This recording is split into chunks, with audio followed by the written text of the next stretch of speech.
ফাইনালে সবার চোখ থাকবে লিওনেল মেসির ওপর। তিনি হতে পারেন আর্জেন্টিনার গেম চেঞ্জার।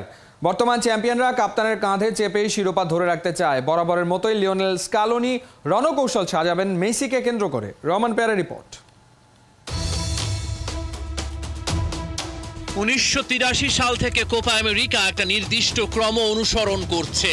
একটি দল পরপর দুটি টুর্নামেন্ট জিতেছে, তারপর চ্যাম্পিয়ন হয়েছে অন্য একটি দল। এই প্যাটার্নে এগিয়ে চলেছে কোপা। 1983 আর 1987 সালে চ্যাম্পিয়ন হয় উরুগুয়ে। 89 এর শিরোপা যায় ব্রাজিলে। 91 ও 93 আর্জেন্টিনার শ্রেষ্ঠত্ব। 2015, 2016 আসরে চিলি ট্রফি জিতেছিল। 19 চ্যাম্পিয়ন ব্রাজিল। পরের আসরে শিরোপা আর্জেন্টিনার।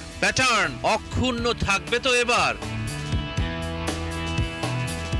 নক্ষত্রের পতন দেখবে আর্জেন্টিনা। ঐতিহ্যবাহী আকাশী নীল শেষ বারের মতো গায়ে জড়াবেন ডি মারিয়া। মেসি মারিয়া যুগল বন্দি দেখার অপেক্ষায় আর্জেন্টাইন ফ্যানরা।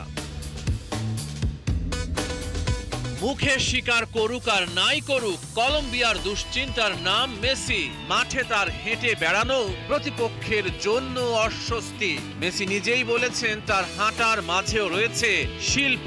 যখন বল তার কাছে থাকে তখনই গড়ে দেন পার্থক্য।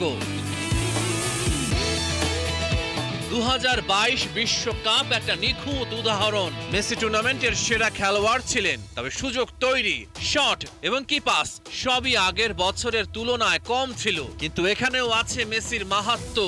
প্রতিটা পাস ছিল ক্লিন, প্রায় প্রতিটা সুযোগ ব্যবহার করেছিলেন আর্জেন্টাইন কাপ্তান। অর্ধেক সুযোগও হয়ে যায় সহজ গোল। টিমমেটদের জন্য তৈরি করেন সহজ সুযোগ।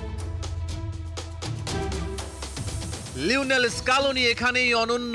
তিনি এই জ্ঞান নিয়ে দলকে গড়ে তুলেছেন। মেসি খেলায় ততটা ইনভলভ হবেন না, বরং সীমিত সুযোগের সর্বোচ্চ ব্যবহার করবেন।